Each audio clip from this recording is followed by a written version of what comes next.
2. Is competition inevitable? The human nature myth. Of all the vulgar modes of escaping from the consideration of the effect of social and moral influence on the human mind, the most vulgar is that of attributing the diversities of conduct and character to inherent natural differences. John Stuart Mill, Principles of Political Economy. Playing the human nature card. Those who argue most vigorously that competition is desirable are often the same people who assert that it is part of human nature. It is not only good that we try to best each other, it is inevitable. Strictly speaking, of course, the second contention cancels out the first. There is little point to debating whether we should be what we unavoidably are. From the perspective of a critic of competition, though, it is necessary to demonstrate that we do not have to be competitive before showing why we ought not to be. This chapter's task, then, is to scrutinize the widely accepted but rarely defended claim that competition is inevitable. In doing so, it makes sense to begin with the larger issue of inevitability itself. What is involved in the claim that a given attribute is part of human nature? Can such a claim be substantiated? Who benefits from this position? After addressing these questions, we can go on to consider the particular issue of competition. There are two versions of the human nature argument. The first claims that differences among particular groups of humans are innate. For instance, if women, men, or whites and non-whites are treated differently in a particular society, this is said to be a function of biology. This position purports to show that various findings in evolutionary biology and genetics prove that sexist and racist practices are unavoidable if not positively adaptive.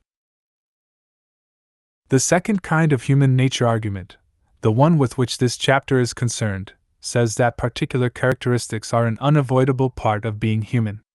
These characteristics are said to be inborn rather than learned, part of nature rather than nurture. This debate has been going on for some time, and in each generation a new crop of scientists arises to carry the torch for biological determinism. A generation ago, Cyril Burt offered proof that intelligence was chiefly a function of genes. His evidence turned out to be fabricated, but it is interesting to note how long he was able to get away with his claims and how many of his conclusions continued to be accepted long after his data were proved worthless. Today, biological determinism is championed primarily by certain neurobiologists and psychiatrists on the one hand, and by the school of sociobiology that has grown up around Edward O. Wilson on the other. Most often, though, human nature is invoked in a casual way to account for various behaviors we encounter. Almost anything that we regularly come across is assumed with a shrug to describe the human condition. Interestingly, the characteristics that we explain away in this fashion are almost always unsavory. An act of generosity is rarely dismissed on the grounds that it is just human nature. Apart from the empirical grounds for defending such claims, though, it is important to remember that the burden of proof falls heavily on someone who asserts that a given characteristic is part of our nature. It is he or she who must provide compelling evidence to substantiate such a belief, and not the rest of us who must prove it is not so. Anyone who offers an assertion for our consideration has such a burden, but it is that much more formidable when the claim is absolute. To say that a given characteristic is in our nature is to assert that it is a feature of all human beings, across all cultures and throughout human history.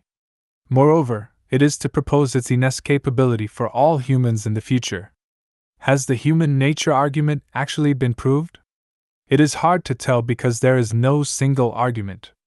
Human nature really is an expression of commonality among many different schools of thought as applied to many different characteristics. It is a full-time undertaking to determine whether even a single attribute is an inescapable feature of human life.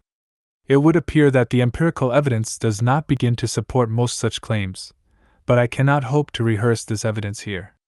Fortunately, others have done so and have shown the weaknesses of biological determinism in its many incarnations. In fact, it is difficult to know how one could ever prove decisively that something is part of human nature, given the theoretical complexity of such disputes. Many of us assume that all questions to which scientists address themselves admit of a definitive answer once the evidence has been assembled. If we want to know whether schizophrenia has a genetic basis, for example, we assume we can simply collect the data, see what they say, and move on to the next question. This common-sense view of how science works probably comes from high school science courses, which represent the field about as well as civics courses represent what actually goes on in politics. We were never taught about controversies over how a scientific dispute is to be framed, the various uses to which certain terms are put, the debates over the applicability and significance of particular findings. Data are not simply collected but interpreted, and how they are interpreted depends on what is counted as evidence as well as one's positions on other theoretical questions. If in contemporary physics, the hardest of sciences, one rarely settles a question to everyone's satisfaction by performing an experiment, this is all the more true when humans are the subject matter. Even the sociobiologists admit that the idea that there are certain genes which determine our behavior is merely fanciful speculation at this point. Critics ask whether such genes in principle could ever be found, if human behavior results from a complicated interrelationship among genes, and then again between genes and social forces. The enterprise of sociobiology is misconceived from the start. Let us say, for example, that someone sought to demonstrate that it is human nature to be aggressive. How could this be done? Providing evidence that aggression is universal would be a necessary, but not sufficient, step in such a proof. Even here, moreover, people of good faith might well disagree about what constitutes aggression and whether it really exists in a given culture. These considerations have to do with the truth or falsity of claims about human nature. But we should not ignore the uses to which such claims are put. It is true that an empirical dispute is not resolved by illuminating the functions served by one argument or the other. Still, it is altogether appropriate to ask of any argument, cui bono? Who benefits? Arguments to the effect that something is unavoidable, and claims about human nature, in particular, are typically offered in defense of the status quo. Now one may question whether advocates of biological inevitability intend to retard change. One may even question whether findings in support of this position enjoy acceptance largely because of their political implications. What is beyond dispute, however, is the practical consequence of such a perspective. Who benefits from the belief that unregulated capitalism is natural, or the belief that any feature of the status quo follows from something intrinsic to our makeup? Clearly it is those who are well served by that status quo. The human nature argument has the effect of blunting change, and it is played for all its rhetorical advantages. Ideals and reforms are opposed on the ground that they are impossible to attain, that they fly in the face of the givens of life. Your idea is charming, but unfortunately it's just human nature to be greedy / aggressive / competitive / territorial / lazy / stubborn, so it hasn't much chance to succeed.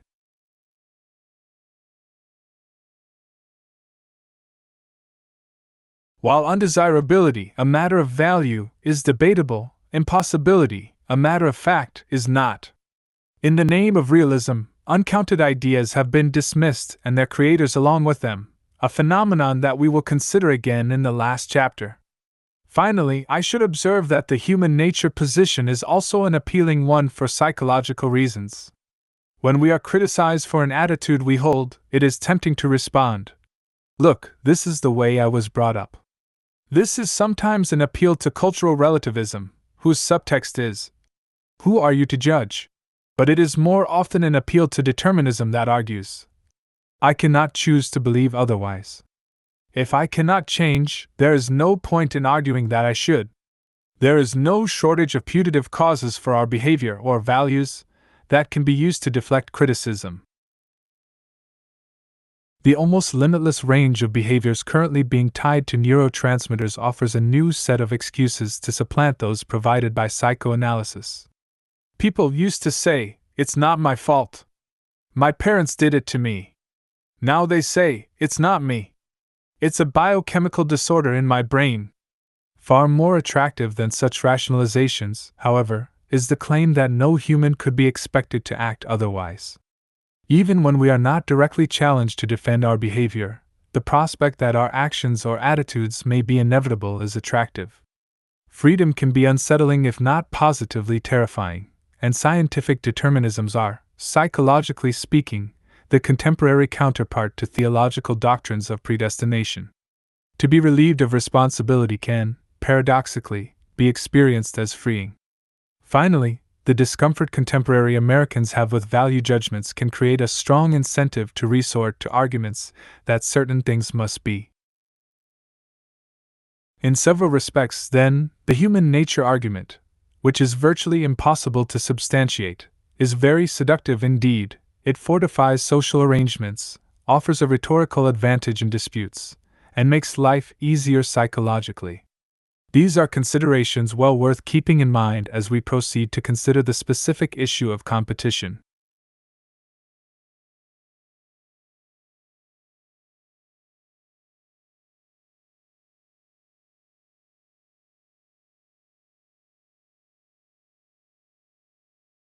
On arguments for the inevitability of competition. Competition is cited as part of human nature, as often as any other characteristic, so one might expect that there is quite a bit of argument and evidence to substantiate this claim. Amazingly, a careful examination of the literature turns up virtually nothing. The inevitability of competition is either tacitly assumed or simply asserted as if it were obvious. I want to examine these assertions in the writings of people who are favorably inclined toward competition before going on to review the evidence against its inevitability. Among those thinkers who believe competition is unavoidable are the authors of two of the classic works on play, Roger Caylus and Johann Huizinga. Both take it for granted that we are unavoidably competitive creatures. Games discipline instincts and institutionalize them. Caylus wrote that these competitive tendencies merit the status of instincts he did not bother to defend. For his part, Huizinga treated play and competition as virtually interchangeable. The possibility of non-competitive play literally would not occur to someone who believes competition is part of our nature. In their 1917 essay on the subject, John Harvey and his co-authors observed that, for many people, in games the pleasure comes from the competition itself, and not from success. From this they quickly concluded that there is therefore in human nature an instinct of pure competition which finds satisfaction in the very act of striving to do something better than other people, even though the attempt is not successful. This is rather like claiming that because many people prefer the car ride to the arrival at their destination, humans must have an instinctive attraction to automobile travel. The sociologist James S. Coleman, in his investigation of American high schools 25 years ago, employed equally dubious logic. He declared, "The removal of scholastic achievement as a basis of comparison does not lessen the amount of competition among adolescents. It only shifts the arena from academic matters to non-academic ones." He illustrates the latter with the competition between two girls for the attention of a boy. That competition is not restricted to the academic arena is surely true, but this hardly substantiates Coleman's implicit assumption that a set level of competitiveness exists in us willy-nilly and the best we can do is to rechannel, displace, it to this object or that. One of the very few recent book-length treatments of competition is Harvey Rubin's self-help manual, Competing, the first sentence of which is, "Competition is an inescapable fact of life." This, we later learn, is because we indeed have a competitive code in our chromosomes. An astonishing claim that is not substantiated or even explained. Rubin evidently believes we are genetically programmed to compete on the grounds that competition is very widespread and that we begin competing very early in life. Although they are not defended, these, at least, are reasons one might suppose competition is part of human nature. Somewhat more common, however, are rhetorical tricks and even name-calling as a way of justifying this assumption. Rubin's chief modus operandi is to define a wide range of behaviors as indirectly competitive, and thus effectively define a non-competitive orientation out of existence. For example, whether the child realizes it or not, learning to wait for a feeding while mother attends to another sibling is one of the first competitive lessons. And again, people who seem the least competitive of all types actually have only adopted more circuitous strategies to get what the others strive for more obviously. In subsequent chapters, we are told that all acts of comparison, as well as the act of joining a group, are intrinsically competitive behaviors. This model tells us more about its creator than about the world he purports to describe. It also sets up an unfalsifiable argument. Whereas any example of a non-competitive individual or culture should be sufficient to disprove the idea that competition is part of human nature, Rubin has arranged things so that even many such examples will not suffice. He has denied the very possibility of acting non-competitively, and so proved its inevitability. Because Rubin frames his argument at such length, it is easy to see what he is doing. More commonly, though, a writer will make a brief comment about competition that seems persuasive but actually rests on the same conceptual sleight of hand. Sometimes people are inclined to hide their competitive instincts and drives, writes Harold J. van der Zwaag. But when they participate in sport, their competitive nature is usually revealed. Translation: people are competitive on some occasions and not on other occasions. Therefore, the former is real and the latter is an instance of disguise. Here, too, the argument is laid out so no amount of empirical evidence can possibly disprove the hypothesis that competition is inevitable. Some writers have resorted to ad hominem attacks on those who question the naturalness of competition. I think we're all scared to face the competitive side of our nature, comments Marian O'Rourke in an article entitled, "Competition Isn't a Dirty Word." This neatly puts anyone who challenges the inevitability of competition in the position of being frightened, of lacking the courage to grasp a difficult but obvious truth. The well-known biologist Garrett Hardin goes further, becoming rather snide. In fact, we are not surprised to note that young people whose needs are taken care of by their elders often fail to appreciate the inevitability of competition. What is surprising is that adults whose specialty is the behavior of human beings in groups, sociologists, should hold competition in such low esteem. Besides blurring the issues of inevitability and desirability, Hardin pronounces himself unwilling to consider that these upstart social scientists may be on to something.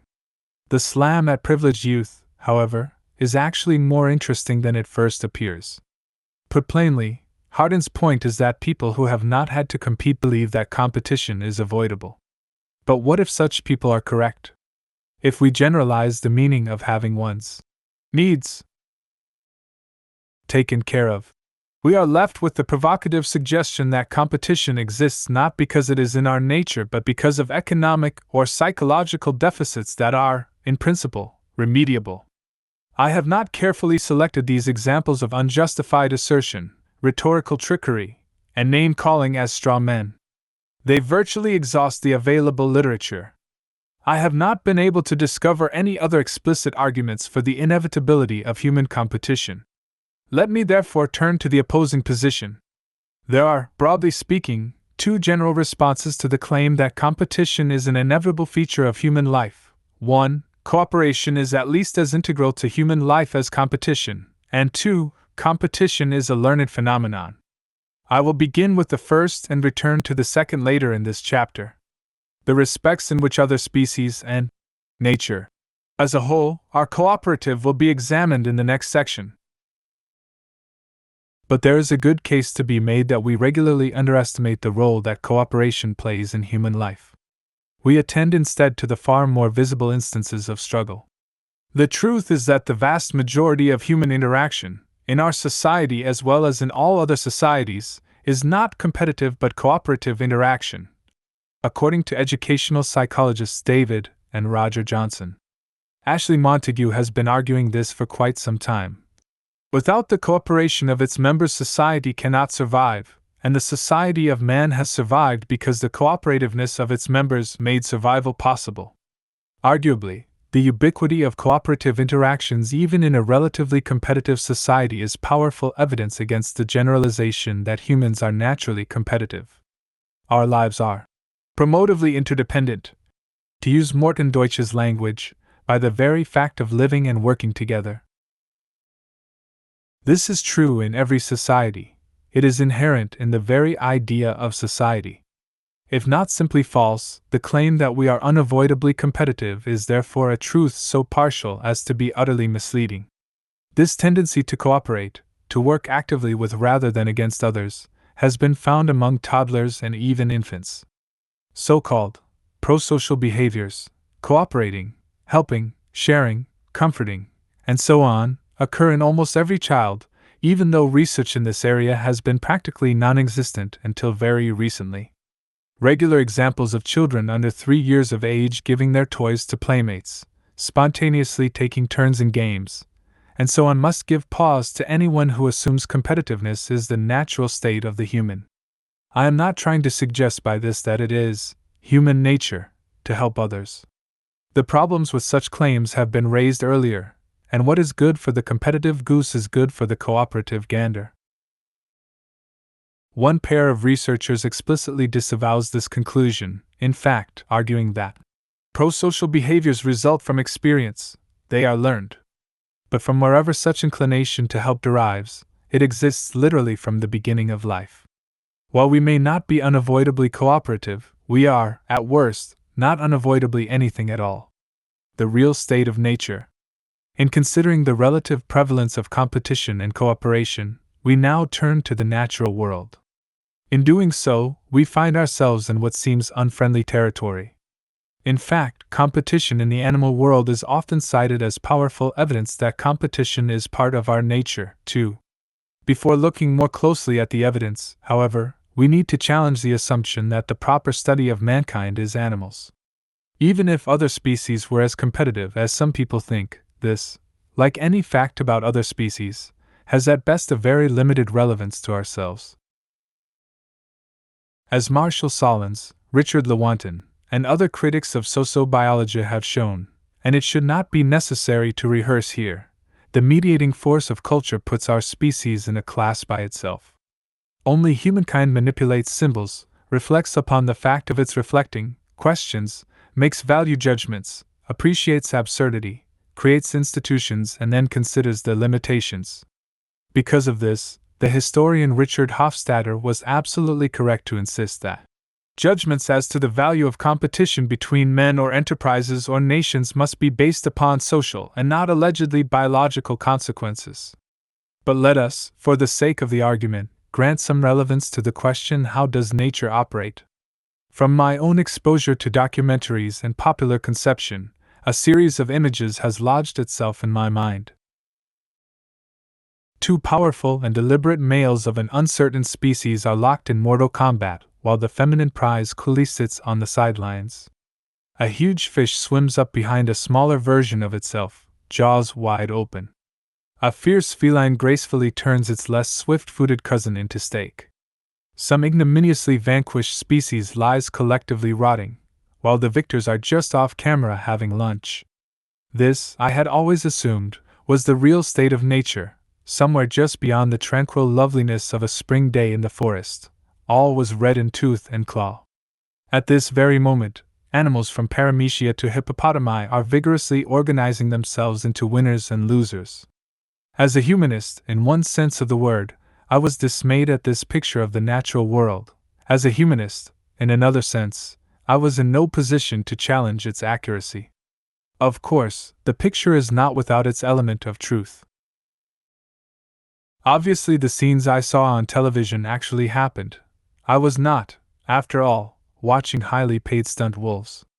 Still, as some biologists have been pointing out since the turn of the century, the animal world is not what many of us assume. To understand why this is so, let us consider the idea of natural selection, one of the greatest conceptual advances in the history of human thought.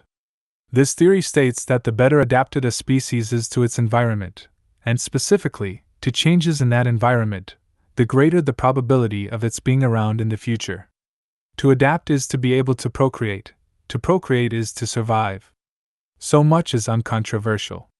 For many years, though, some biologists and ethologists have encouraged the widespread conception that natural selection is tantamount to competition. Survival of the fittest, to use the term coined not by Darwin but by Herbert Spencer, seemed to connote a struggle. Winners live to fight another day. In fact, there is no necessary relationship between natural selection and competitive struggle. As Stephen Jay Gould put it recently, the equation of competition with success in natural selection is merely a cultural prejudice. Success defined as leaving more offspring can be attained by a large variety of strategies, including mutualism and symbiosis, that we could call cooperative.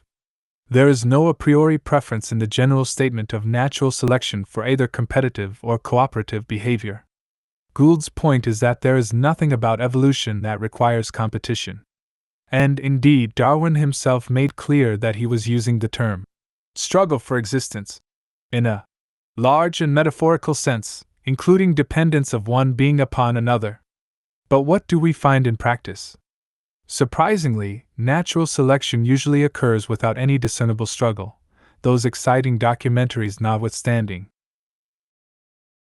According to the late George Gaylord Simpson, struggle is sometimes involved, but it usually is not, and when it is, it may even work against rather than toward natural selection. Advantage in differential reproduction is usually a peaceful process in which the concept of struggle is really irrelevant. It more often involves such things as better integration into the ecological situation, maintenance of a balance of nature, more efficient utilization of available food, better care of the young, elimination of intragroup discords, struggles that might hamper reproduction, exploitation of environmental possibilities that are not the objects of competition or are less effectively exploited by others. Natural selection does not require competition, on the contrary, it discourages it.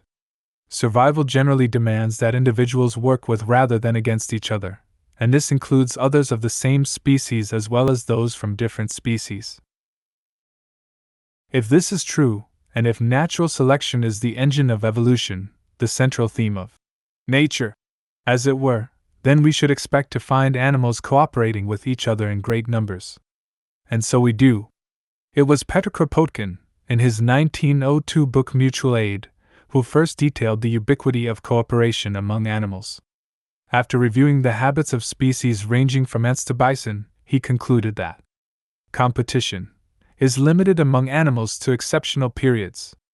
Better conditions are created by the elimination of competition by means of mutual aid and mutual support.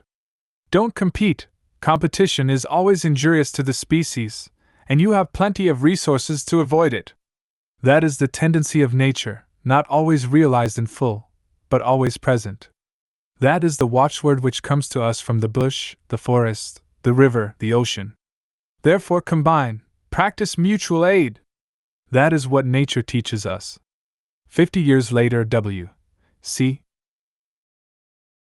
Allee reaffirmed this principle in his book Cooperation Among Animals. Montague, meanwhile, accumulated an impressive bibliography of other scientists who were coming to the same conclusion.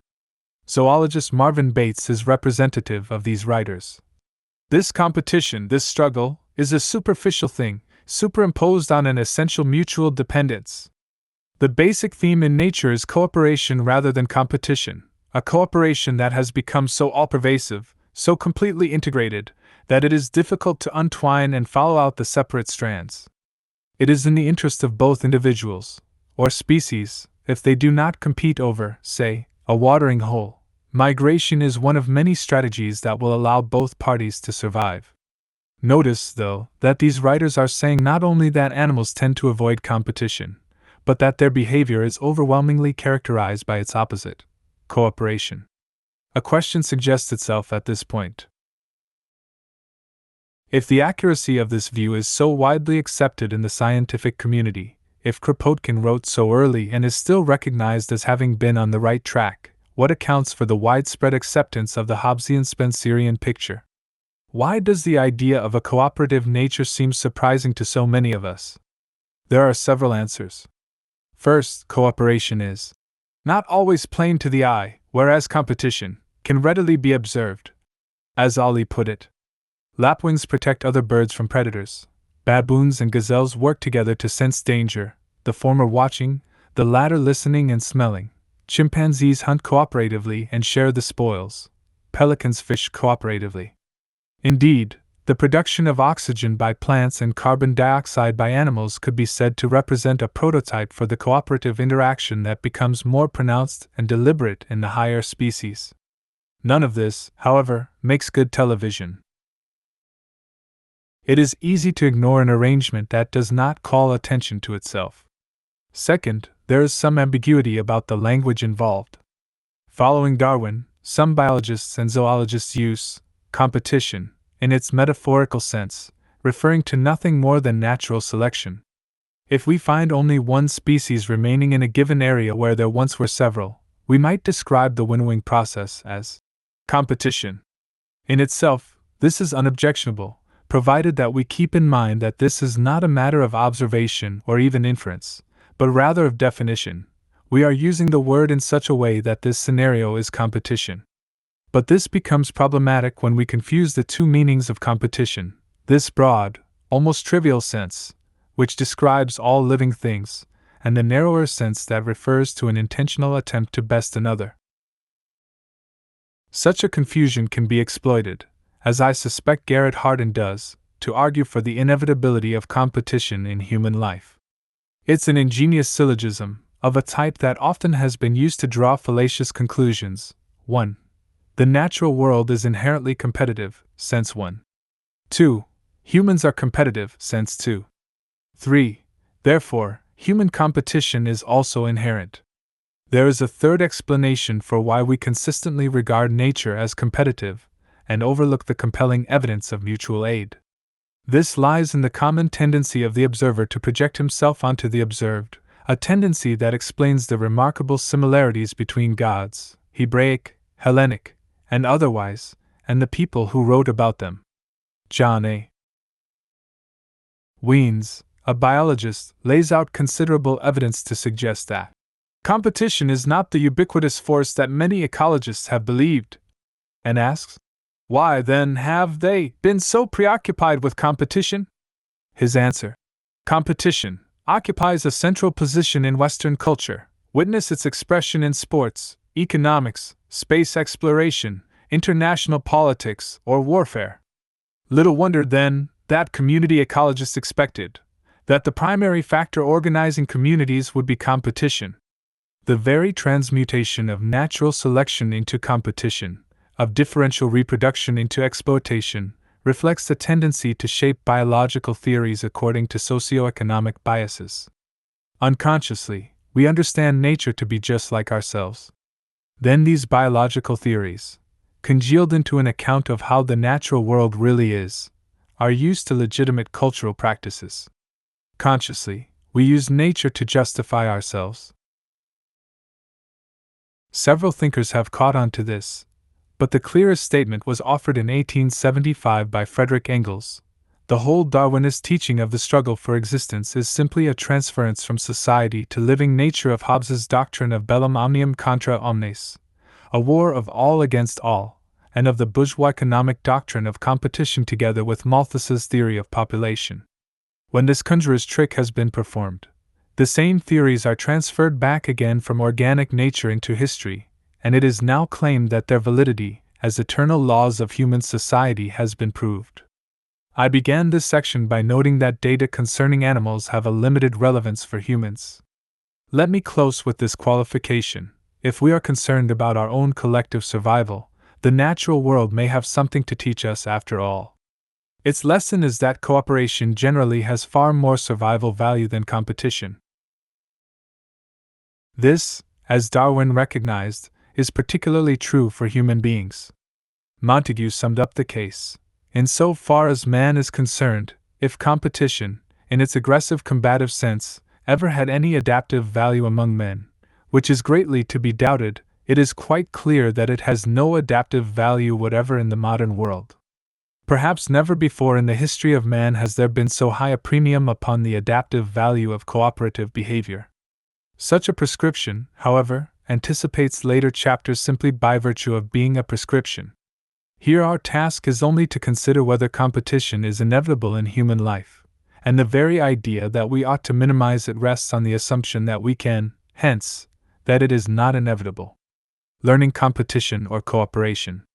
From the prevalence of cooperation, we turn now to the other major argument against claims of inevitability, the contention that competition is learned. A tour of the literature through many disciplines makes it clear that the great majority of theorists and researchers who have investigated competition have concluded that the competitive orientation is indeed learned. Theoretically, and, As we shall soon see, practically, too, what is learned can be unlearned. The first comprehensive investigation of the topic was the 1937 study sponsored by the Social Science Research Council. Mark A. May and Leonard Dubé reported 24 specific findings based on the existing knowledge represented by the survey of the literature of the field. The first of which was this: human beings by original nature strive for goals, but striving with others, cooperation, or against others, competition, are learned forms of behavior. Neither of these two, they continued, can be said to be the more genetically basic, fundamental, or primordial.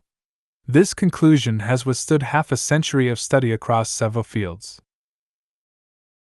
The father of modern research on competition in social psychology, Morton Deutsch, of Columbia University, wrote in 1973 that it would be unreasonable to assume there is an innately determined human tendency for everyone to want to be top dog. Sports psychologists Thomas Tutko and William Bruns agreed, basing their opinion on considerable experience with athletes of all ages. Competition is a learned phenomenon. People are not born with a motivation to win or to be competitive. We inherit a potential for a degree of activity, and we all have the instinct to survive. But the will to win comes through training and the influences of one's family and environment. As the song in South Pacific says, "You've got to be carefully taught." In the United States, we are carefully taught, and the result is that, accepting the kind of invisible cooperation that is required for any society to run, Americans appear to be uniquely uncooperative as a people. David Reisman, the eminent sociologist, found an interesting irony in the paradoxical belief of Americans that competition is natural, but only if it is constantly recreated by artificial systems of social roles that direct energies into it. First, we are systematically socialized to compete, and to want to compete, and then the results are cited as evidence of competition's inevitability. Consider the dimensions of that socialization. For 2 centuries, writes psychologist Elliot Aronson, our educational system has been based upon competitiveness. If you are a student who knows the correct answer and the teacher calls on one of the other kids, it is likely that you will sit there hoping and praying the kid will come up with the wrong answer so that you will have a chance to show the teacher how smart you are. Indeed, children's peers are their enemies, to be beaten. The message that competition is appropriate, desirable, required, and even unavoidable is drummed into us from nursery school to graduate school. It is the subtext of every lesson. The late Jules Henry, who turned his keen anthropologist's eye to our own culture, made this strikingly clear. Boris had trouble reducing 12/16 to the lowest terms, and could only get as far as 6/8. The teacher asked him quietly if that was as far as he could reduce it. She suggested he think. Much heaving up and down and waving of hands by the other children, all frantic to correct him. Boris pretty unhappy, probably mentally paralyzed. She then turns to the class and says, "Well, who can tell Boris what the number is?" A forest of hands appears, and the teacher calls Peggy. Peggy says that 4 may be divided into the numerator and the denominator. Thus Boris's failure has made it possible for Peggy to succeed. His depression is the price of her exhilaration, his misery the occasion for her rejoicing. This is the standard condition of the American elementary school. To a Zuni, Hopi, or Dakota Indian, Peggy's performance would seem cruel beyond belief. Something far more significant and lasting than fractions is being taught here. Boris will likely grow up despising the Peggys he encounters, perhaps fanning that wrath until it takes in all women or some other group that seems to include too many winners. Perhaps he will be unequal to the demands of active rage and will simply slink through life a confirmed failure. In any case, he and Peggy will take from this classroom a common lesson.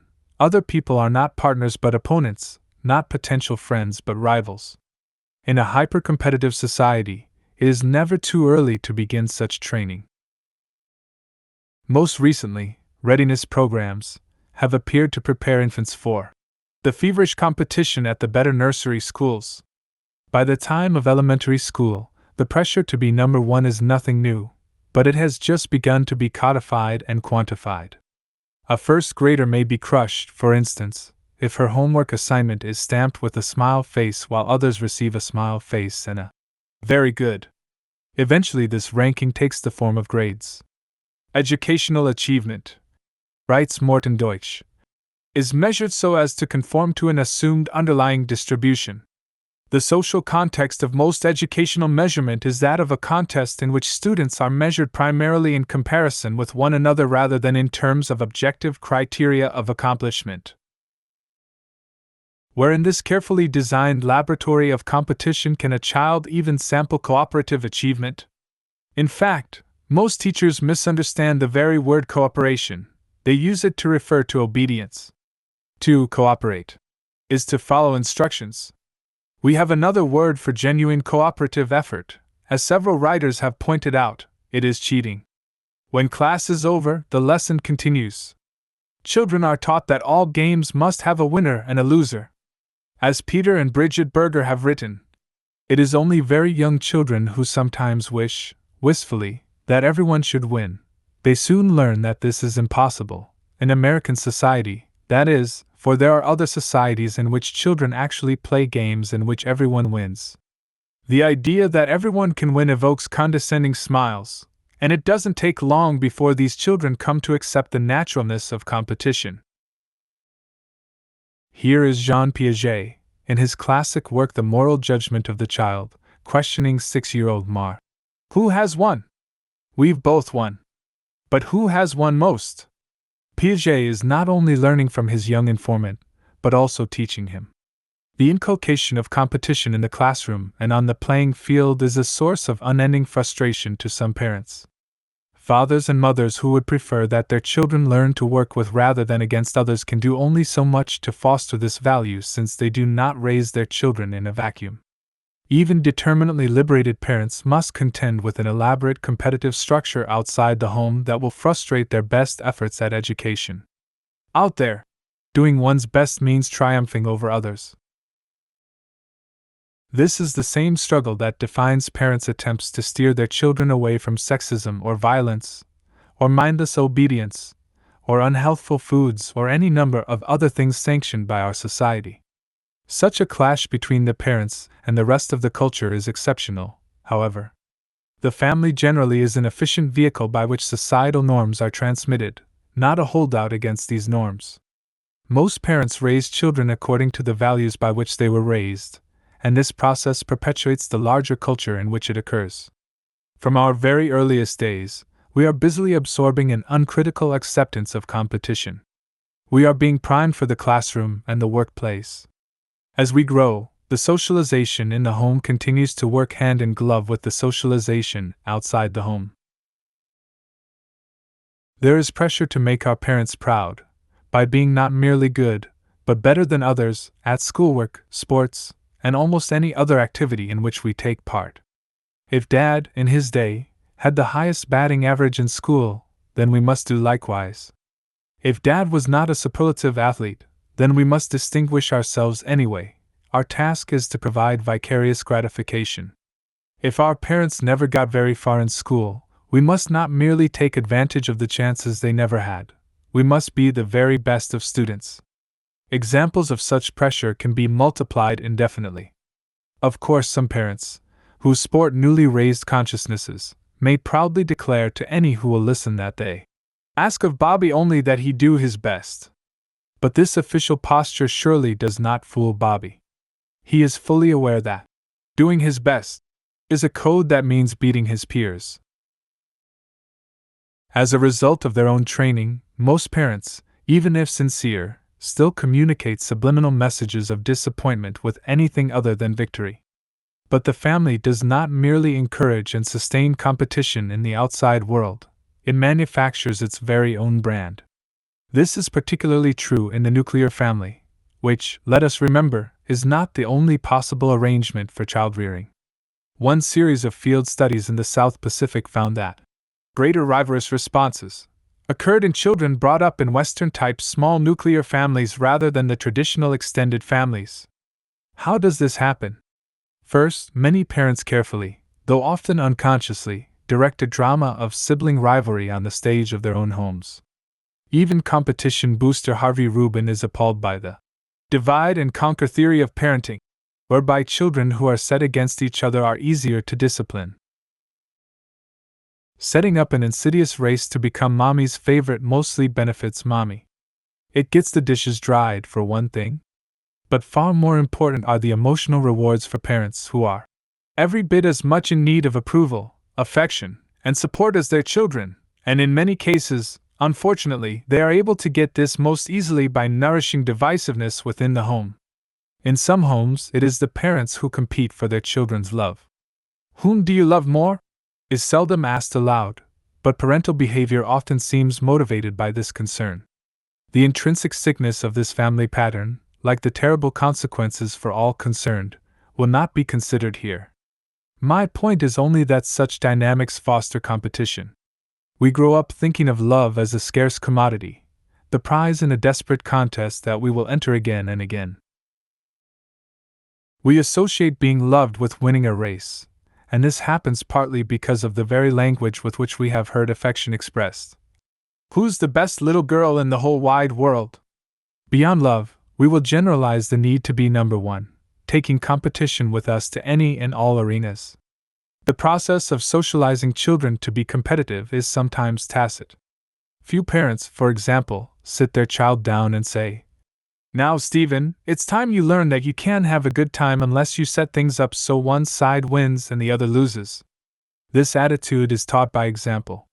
On the other hand, the idea that people attain excellence exclusively in a competitive setting, that no one would be motivated to work in a non-competitive economic system, is something we often hear in just so many words. Even more common are expressions of the belief that one has no choice but to be competitive. Competition is an unavoidable feature of human life, so you might as well get used to it right away. Some parents may sincerely believe this, but others feel conflicted and vaguely guilty about their own competitiveness. If they convince themselves, and teach their children, that one can help being competitive, they can live more easily with themselves. This belief in competition's inevitability may be insupportable for all the reasons discussed in this chapter, but it soon takes on the shape of a classic self-fulfilling prophecy. By teaching children to act in a way that is said to be inevitable, we make the practice inevitable and so make the proposition true. This may well be the heart of the socialization process. To complicate matters further, competition seems to be self-perpetuating. In his long career of studying conflict, and more generally, social interaction, Deutsch has found that any given mode of interaction breeds more of itself. Specifically, the experience of cooperation will induce a benign spiral of increasing cooperation, while competition will induce a vicious spiral of intensifying competition. Quite a bit of research on the so-called prisoner's dilemma, PD, game, in which players choose whether to cooperate or defect, has confirmed this. Moreover, Harold H. Kelly and Anthony J. Stahelski's PD experiments found that people who generally are cooperative tend to resemble competitive individuals when they must deal with them. Competition, we might say, cannibalizes cooperation. And what of those who already incline toward competition? Why do they persist in their ways? Kelly and Stahelski found that whereas cooperative individuals realistically perceive that some people are cooperative like themselves while others are competitive, competitive individuals believe that virtually everyone else is also competitive. Thus we have another self-fulfilling prophecy. Competitive people, falsely, assume that all others share their orientation, and indeed, those who declare most vociferously that it's a dog-eat-dog world out there, usually are responsible for more than their share of canine consumption, which impels them to redouble their own competitive orientation. This finding has been replicated by several other researchers. Both the desirability of competition and the strategies for implementing it, then, are taught to us from our earliest days. This orientation then reproduces itself. What is peculiar, as Reisman pointed out, is that we should have to contrive such a thorough program of socialization if competition really were part of human nature. Typically it is those who argue most strenuously for the latter who are, at the same time, vigorously promoting this training process. Far more plausible is the hypothesis that all of this training is not superfluous. We compete only because we have learned to do so. In order to prove this hypothesis correct rather than simply arguing for its plausibility, one would need some evidence that children can be taught to cooperate. If they take to this approach, learn it easily, enjoy it, continue using it, it would be evident that competition is not inevitable. Longitudinal studies of this kind have not been performed, to my knowledge, unless one regards cross-cultural data as naturalistic evidence along these lines. However, some work in early childhood education comes close. A few years ago, Gerald Sygotsky and his colleagues at Adelphi University successfully trained 118 pairs of first through third grade students to cooperate in a series of classroom games. This was done through a combination of direct instruction and modeling, having them watch someone else be reinforced for engaging in the desired behavior. About 7 weeks later, a new experimenter tried a new game with these children and found a significant retention and generalization of the cooperative approach, particularly among the older children. Overall, the study indicates that a relatively brief and straightforward intervention can effectively train cooperation. Similar generalization has been reported on the part of 5th graders and, in still another study, 3rd graders. Earlier and more primitive research found that children continued behaving cooperatively even when reinforcement was briefly withdrawn. More recently, Aronson not only had remarkable success with a cooperative learning technique but also discovered that teachers continued to use it years after the experiment was over. Deutsch reported that adults, too, taught themselves to cooperate when the game they were playing rewarded such behavior. A somewhat more anecdotal account of this effect is provided by David N. Campbell, who reports on his visit to an unnamed British elementary school. When another American teacher on the tour asked these children who was the smartest among them, they didn't know what he was talking about. They had evidently never thought about it. There were no putbacks, grades, tests, gold stars. All stories and drawings were displayed on the walls. Children were not placed in failure situations, forced to prove themselves, to read at grade level every week. When he returned home, Campbell resolved to make his own classroom less competitive. It required only about 3 weeks for the changes to emerge, he continues. The first was an end to the destruction of others' work. Later, a spirit of cooperation and help began to be common. Finally, there was what I look for as the real measure of success: children talking freely to every adult and stranger who walks in, leading them by the hand to see projects and explaining their activities, no longer afraid, suspicious, or turned inward.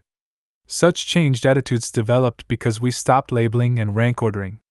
Some of the most interesting work with recreational cooperation has been done by Terry Orlick at the University of Ottawa. After leading children from preschool age to 2nd grade in cooperative games, he found a 3-fold to 4-fold increase in the incidence of cooperative behavior when the children were later left to play by themselves. Control groups, meanwhile, tended to become more competitive as the year progressed. Orlick also found that children reported being happier playing cooperative games. Given the choice, 2/3 of the 9 and 10-year-old boys and all of the girls would prefer to play games where neither side loses rather than games where one side wins and the other side loses. In the classroom, meanwhile, 65% of a group of 6th graders said they preferred a cooperative learning structure.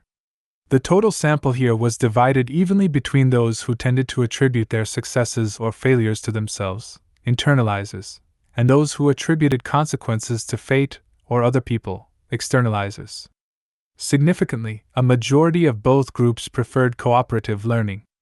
As of 1984, a pair of researchers were able to cite 7 studies showing a preference for cooperative over competitive or independent experiences. I am aware of no studies that found a preference for competition over cooperation, providing the subjects had experienced the latter in some fashion. This qualification is critical. It is not unusual for people to say they prefer to compete but then to change their minds when they see at first hand what it is like to learn or work or play in an environment that does not require winners and losers. This, incidentally, has been found to be true of college students too. The evidence seems persuasive, then, that children can learn to cooperate and, when given a choice, seem to prefer this cooperative arrangement. The evidence is far less clear, however, on the question of how old children must be in order to learn to cooperate. The traditional position, following Piaget's developmental schedule, is that children cannot cooperate or compete in any meaningful way until they are about 6 or 7 years old and have reached the operational stage. This position is compatible with the usual movement of children toward increasing competitiveness. What precedes competition, it is argued, is not positive cooperation but merely the absence of competition, two very different things, or, for that matter, the absence of any sophisticated goal-directed activity. The ability to cooperate and to compete are said to develop around the same time. The fact that very young children do not compete, then, is not terribly significant. Young children do not have body hair either, but that doesn't mean that body hair is a learned phenomenon. On the other hand, the fact that children normally become more competitive as they grow older also means very little because most children have not been exposed to models of cooperative interaction. Yet not everyone is agreed that young children cannot cooperate.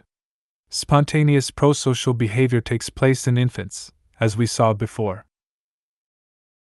Anna Freud observed 19-month-old toddlers building a tower together, taking turns adding blocks. This could mean that Piaget and his followers are wrong.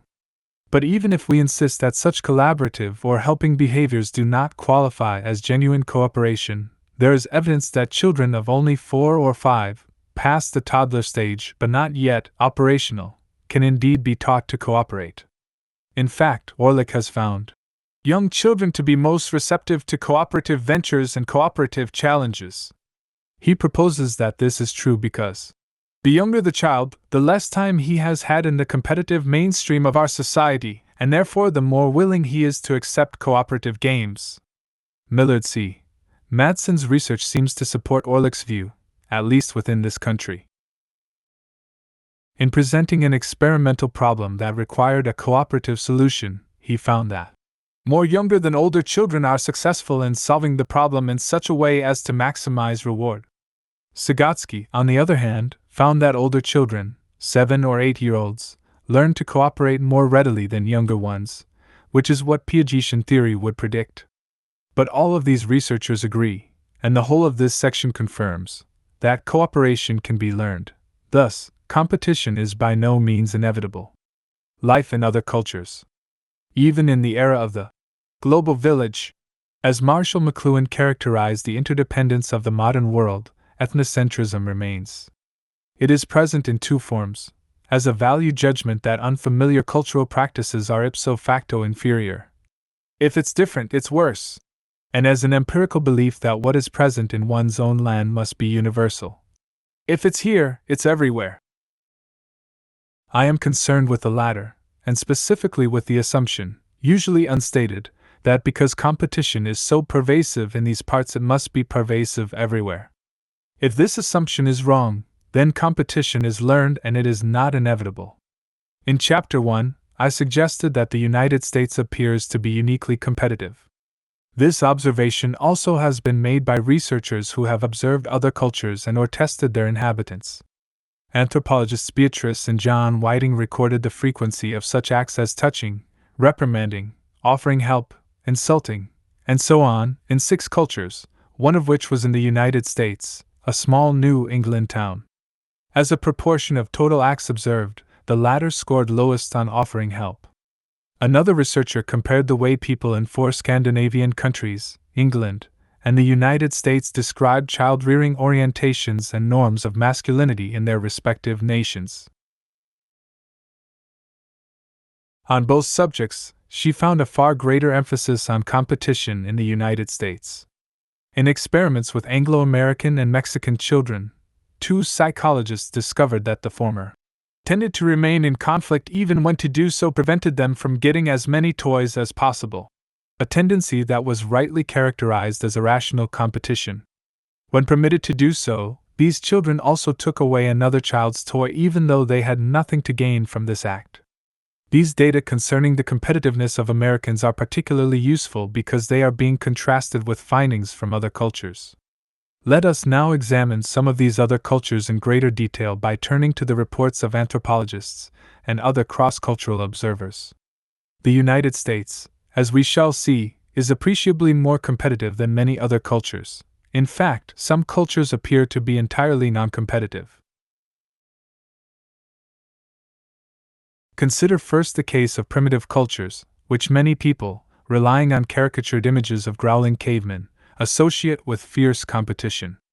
As with ideas about the animal world, this perception is largely mistaken. Prehistoric people actually were remarkably cooperative, and in fact may have distinguished themselves from other primates precisely by virtue of the extent of their cooperativeness. A growing number of anthropologists are concluding that cooperation, not brain size or the use of tools, and certainly not aggressiveness, defined the first humans. The distinguished biologist George Egenpugh wrote, "Primitive human societies differ greatly from other primates in the amount of cooperation that is achieved. Within primitive human societies, sharing is a way of life. This sharing is not limited to food, but extends to all types of resources. The practical result is that scarce resources are shared within the societies approximately in proportion to need. Through the medium of kinship, early humans developed cooperative arrangements that, according to Marshall Solins, were apparently mandated by virtue of the conditions of life." In his words, "The emerging human primate, in a life and death economic struggle with nature, could not afford the luxury of a social struggle. Cooperation, not competition, was essential. Hobbes's famous fantasy of a war of all against all in the natural state could not be further from the truth." 85 Substantiation for this conclusion is provided by extant hunter-gatherer societies, such as the Congo Pygmies, Kalahari Bushmen, Australian Aborigines, and the Guaranis of the Amazon, all of which are overwhelmingly cooperative. The fact that some of these cultures still exist today invites a wider consideration of contemporary non-competitive societies that cast our own competitiveness into sharp relief. It was Margaret Mead and her associates who first attended to this characteristic, cooperation and competition among primitive peoples. 1937 described several such cultures in some detail. These include the Zui Indians. The orientations of all institutions, with little exception, to a basic principle of cooperative, non-individualistic behavior is the pattern of Zunai culture. Possession of material goods is not seen as desirable. Wealth circulates freely, and there is therefore no competition in the economic sphere. The major recreation cum religious ritual is a ceremonial formal foot race. Anyone can participate, the winner receives no special recognition, and his name is not even announced. In fact, someone who has consistently won is prevented from running. The Iroquois Indians. Beyond the degree of cooperation required to achieve the greatest efficiency in production, there was found, especially in agricultural activity, cooperation for the purpose of experiencing the pleasures of group work. The Bathanga. Bathanga society is highly cooperative within the bounds of the village, and in all other social and economic relations it is essentially non-competitive. In economic organization, in technology, in social relations little range is given to any expression of competition. On the basis of a dozen cultural studies that comprise the book, Mead writes that the most basic conclusion which comes out of this research is that competitive and cooperative behavior on the part of individual members of a society is fundamentally conditioned by the total social emphasis of that society, that the goals for which individuals will work are culturally determined and are not the response of the organism to an external, culturally undefined situation. Cross-cultural research in this vein has continued and expanded in the half-century since Mead's study was published. This research substantiates her conclusion by documenting significant differences in competitiveness among people of different cultures. Consider, Blackfoot Indian children cooperated far more effectively than urban Canadian children in a series of experimental games, and this occurred whether they were being rewarded collectively or individually. Israeli kibbutz children cooperated far more effectively than urban Israeli children, the latter being unable to stop their irrational competition, even though they obviously realized this was not paying off for any of them. What's more, the kibbutzniks spontaneously arranged to divide their prizes equally among the members. In later experiments that replicated this result, Kibbutz groups characteristically demonstrated a high degree of organization, in sharp contrast to the unrestrained and unorganized tug-of-war that was typical of the city groups. Kikuyu children from Kenya cooperated more effectively than American children at an experimental game. Rural Mexican children were more cooperative than Mexican Americans, who were in turn more cooperative than Anglo-Americans. The latter, as noted above, tended to compete even when the situation was arranged to reward cooperation, and tended to take away another's toy for sheer spite twice as often as did the Mexican children. Americans often missed the cooperative solution, spontaneously declaring, "This game is too hard," or "No one can win." When asked after the experiment how they might have gotten some toys, competitive subjects most often responded, "If I could play alone, or if I could move more than once, not take turns moving." Among the reasons proposed for this significant cultural disparity is the fact that rural Mexican mothers tend to reinforce their children non-contingently, rewarding them whether they succeed or fail, whereas Anglo-American mothers tend to reinforce their children as a rigid function of the child's achievement. The idea that children should be accepted and loved unconditionally, rather than in proportion to the number of others they have beaten at something, is a very peculiar idea to many Americans. The Mexicans of Juxtlahuaca, Mexico, regard envy and competitiveness as a minor crime. The Tengu of New Guinea eschew competitive games, preferring one called take-tack in which two teams spin tops. The objective of the game is to reach an exact draw. The Inuit of Canada live with virtually no competitive structures. Their recreation, like their economic system, is cooperative. Australian Aborigines display a marked preference for cooperative action, and one experiment found that they cooperated just as readily with members of other tribes as with their own tribe members. Norwegians almost always responded in kind to cooperative behavior in an experimental game, whereas American subjects did so only about half the time. Japanese education is said to be far less competitive than ours. The Japanese have always been inventive in devising ways of avoiding direct competition. Ruth Benedict reported in the mid-1940s. Their elementary schools minimize it beyond what Americans would think possible. As of 1980, this was still the case. Teachers tried to create balanced groups composed of people with diverse abilities, and they encouraged the students to help each other. And from yet another source, in 1982, challenging problems are posed to entire classes, whose members are encouraged to talk to, and to help, one another and are allowed to make mistakes. At times, older children visit the classrooms and aid the younger ones. Chinese people, despite becoming more serious about sports and despite the recent introduction of a system encouraging academic competition, remain far more cooperative than Americans. Students say they prefer cooperative activities to competitive ones, and peer group norms approving helpfulness and the simple enjoyment of social rather than isolated studying often led students to cooperate even if they had to give more help than they received. These research summaries do not by any means constitute an exhaustive account of non-competitive societies or of the discrepant levels of competitiveness across different cultures. But even this brief survey should suggest that competition is a matter of social structure rather than human nature. Competition may be an integral part of certain institutions in contemporary Western society, such as capitalism, but it is clearly not an unavoidable consequence of life itself. The cross-cultural data allow for several generalizations. First, as must be obvious, rural children in all cultures studied are more cooperative in conflict of interest situations that require mutual assistance. And we may tentatively propose that urban living is generally associated with, if not causally related to, structural as well as intentional competition. This, of course, does not mean that all rural societies will be non-competitive or that all urban areas will be equally competitive. Second, competitive societies tend also to hurry their children toward adulthood, a feature of American society described and decried recently by several critics. Third, there is a remarkable correspondence between competitiveness in a society and the presence of clearly defined have and have not groups.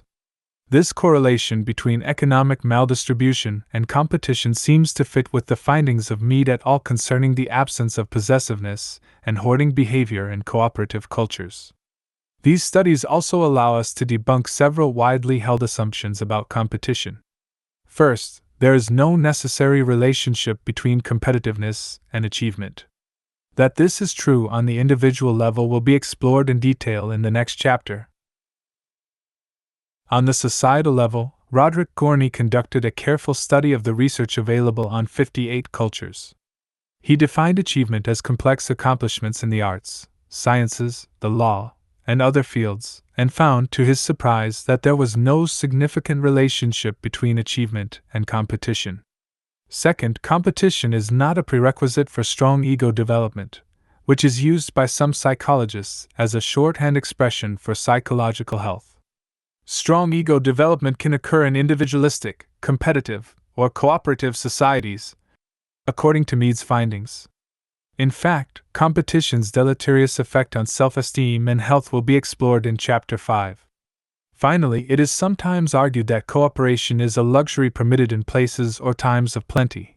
When resources are scarce, people are said to resort to competitive behavior. This is simply false.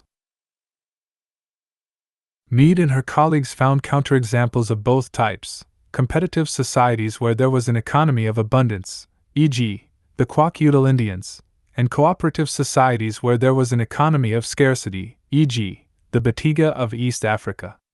It is the norms of the culture that determine its competitiveness, not the presence or absence of resources. As Mead put it, it is not the actual supply of a desired good which decrees whether or not the members of a society will compete for it or cooperate and share it, but it is the way the structure of the society is built up that determines whether individual members shall cooperate or shall compete with one another. In fact, Mead went further than this, suggesting at one point that the relative plenty in several societies was the result of their cooperative arrangements, not the cause. Put differently, cooperation can be seen as an appropriate, rational response to scarcity since it is probably more effective at maximizing what one has. This is what Marshall Solons was getting at on Greater Than Sign, and William O. Johnson put it even more bluntly. Pioneers were not competitive people, they were a cooperative people. They wouldn't have survived otherwise. To say that people naturally become competitive when there isn't enough to go around is not merely inaccurate, but a reflection of how easily we universalize our own cultural norms. Psychological arguments for inevitability. Anyone who accepts Freud's model of the personality and human development is likely to assume that competition is unavoidable. Even if Freud does not come out and say this explicitly, the implications of his thought are clear, so a few words about psychoanalytic theory are in order. In Freud's view, we begin life screaming for gratification, little more than a bundle of needs. This is how we leave life, too. Maturity consists only in learning to put off that gratification and reconfigure some of the needs. We remain self-centered creatures in search of pleasure. The ego always is in the service of the id. Moreover, men are not gentle creatures who want to be loved. They are, on the contrary, creatures among whose instinctual endowments is to be reckoned a powerful share of aggressiveness. According to this view, if I appear to be concerned about cooperating with others, you may safely assume that I have either 1. Cleverly figured out some way to use other people to my own ends and to make it look like cooperation, or 2. Unconsciously transformed my feelings of hostility into their opposite so as to keep these feelings out of my awareness. Other people are means to my own, primarily sexual, satisfaction or else rivals to be bested. Any appearances to the contrary represent the desperate attempt of culture to tame our base instincts. But this attempt is finally futile because instinctual passions are stronger than reasonable interests. Life, as Hobbes had written 3 centuries before, is nasty, brutish, and short, but for Freud there is no Hobbesian body politic to rescue us from this condition. Competition, in this view, is inevitable, of course. Its development is elaborated in the early parent-child relationship. A desire to win the parent's love can fuel endless competitive struggle. An internalization of the parent means that adults, with parents long dead, can still be driven to win for the same reason. Psychoanalysts also explicate competition, particularly among men. According to the Oedipal conflict, the opponent is always daddy, the prize mommy. To evince some reluctance to compete cannot be based on a rational decision. Ultimately, for the classical psychoanalyst, virtually nothing is. Rather, one is unconsciously anxious about the symbolic consequences of beating the father. In all, competition is natural and, like other drives, can be hidden or sublimated but never escaped. To attempt the latter is inadvisable, according to Anna Freud. Inhibition of exhibitionism, of curiosity, of aggression, of competition, etc., produces the same crippling effect on the individual's personality whether they occur early or late in life. To attempt a refutation of this position is to take on the very heart of Freudian thought, which is well beyond the scope of this book. Much of this chapter, however, is responsive to these assumptions, and the interested reader is referred to the writings of the ego psychologists, the neo-Freudians, particularly Karen Horney, and the humanistic psychologists. Even among psychoanalytically inclined psychiatrists, in fact, one can find chinks in the armor of inevitability. One rather obscure British psychoanalyst, Lon Sutty, sees competition as a manifestation of the search for the security and satisfaction of social integration, fellowship, rather than as an autonomous instinct. Following him, Roderick Gorney describes human development as a progression from being preponderantly dependent on others for survival to having others predominantly depend on us. Throughout our lives, he argues, we are involved in cooperation. To take another example, the psychiatrist Herbert Hendon talks about fathers who become involved with their sons in a way that cements them in competitive, anxiety-ridden situations or undermines their ability to become independent. The competitive work situations that constitute the major bond between such fathers and sons serve to create models for the son's future relations with men. The clear implication here is that the Oedipal prototype for competitive interaction can be traced to particular styles of child rearing that are avoidable. These, of course, are minority reports, but however unfortunate the implications of psychoanalysis may be regarding the question of inevitability, its framework can be useful in exploring the relationship between competition and psychological health. See Chapter 5. Another argument for inevitability, drawn from social psychology, concerns the phenomenon of social comparison. Our identities are a function of our social world, others define who we are. Therefore, it is proposed, we are always in the process of comparing ourselves with others, and our behaviors and products with those of the people around us. This process is said to be particularly critical during childhood when our identities are quite literally being formed. It continues because social comparison tells us whether what we do is any good. The second step in this argument is that comparison implies competition. If I am looking over at you, I naturally will want to be better than you. Because of its familiarity and apparent plausibility, this argument demands a response. In fact, the very simplicity that makes it appealing also undermines its explanatory power. It is true that comparing what we do to what someone else does goes on all the time, but let us not assume that this is the only way to check how we are doing. As Rainer Martins wrote, to evaluate one's abilities, it is necessary to make a comparison between at least two elements, your own performance and some other standard. That can include another individual, a group, one's own past performance, or some idealized performance level. Notice how the second element does not have to be another person. It is true that an idealized performance level originally may have been derived from others' performances, but in practice neither of Martins's last two standards is experienced as competition. It is not a fact of human nature that a person's sense of competence or identity has to be derived from social comparison. It is instead a matter of what kind of task is being performed at the moment, and what kind of culture one lives in. The latter is especially important. Psychologist Albert Bandura observed that, in competitive, individualistic societies, where one person's success represents another person's failure, social comparison figures prominently in self-appraisal. In other societies, this is not necessarily the case. Consider Jerome Kagan's illustrations, the seminal experiences of this era, the years just prior to puberty, are those that persuade youth that they can successfully gain the prizes they want. A father in a cornfield teaching his 8-year-old son how to plant maize finds it easy to create a situation that will accomplish this goal. It is more difficult when the child is with one teacher in a class of 30 children. From the child's perspective, the private evaluation of progress is based primarily on a comparison of one's performance with that of one's peers. Most of us have spent more time in a crowded classroom than in a quiet cornfield, so we assume that our own situation is an unavoidable part of growing up. Even to the extent that one's esteem or sense of mastery initially is the result of comparing oneself with others, this may well be temporary, a developmental stage. While acknowledging that competition may well become the dominant basis of self-definition.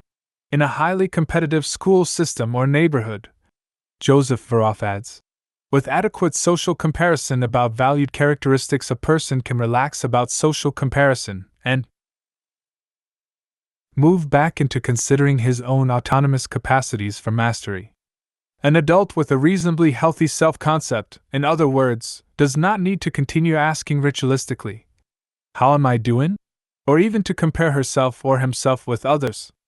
Interestingly, a number of psychologists have included autonomous self-evaluation in their definitions of psychological health. My intent up to this point has been to qualify the assumption that we all have to compare ourselves with others. The next step, then, will be to ask whether this comparison, when it does occur, necessitates competition. We can immediately see that the answer is no. I can compare my hobbies, or shoes or kitchen, with yours without feeling in the least that one is better than another. I may make the comparison with the intention of making sure I am not appreciably different from you. Social comparison may be geared toward conformity. But even when this is not the case, and even when the comparison is suffused with judgment, it does not follow that I must feel competitive with you. The Bathanga of South Africa, we are told, compare their fishing catches, but there is no indication that individuals strive to outdo one another. Closer to home, I may compare my own writing with Shakespeare's, or, for that matter, with that of a contemporary, and sense my own relative inferiority. This could motivate me to improve or, specifically, to emulate features of his writing that I admire. Neither of these means that I feel the need to become better than he. If you and I run together for recreation, your greater speed or endurance may help to improve my own without my ever trying to beat you. As John Harvey puts it, it is one thing to act from a desire to excel somebody else at something.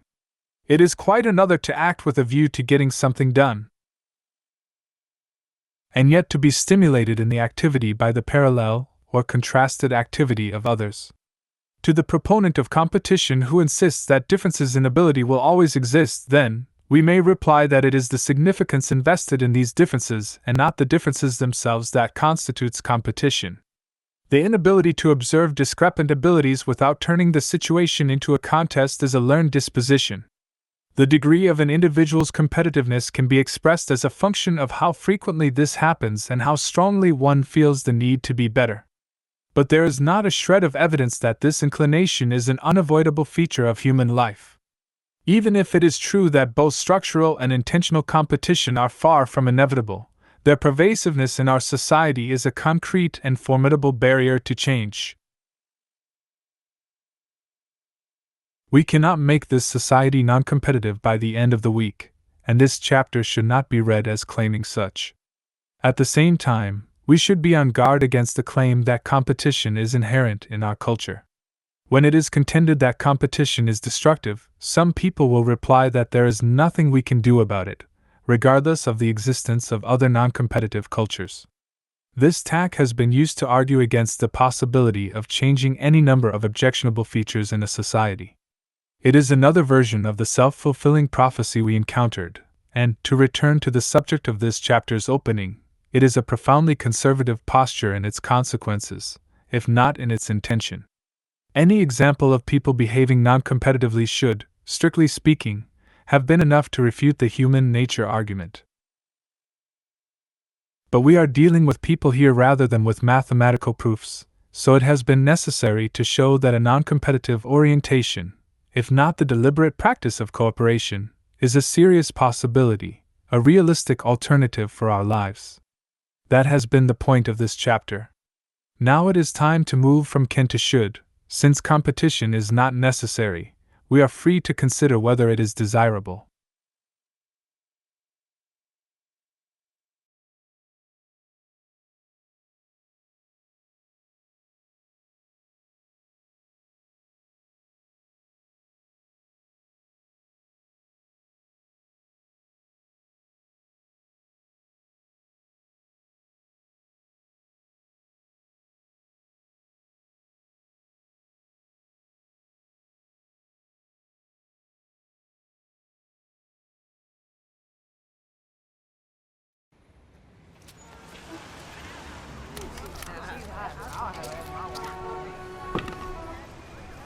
Look at this guy. What are you gonna do, kid?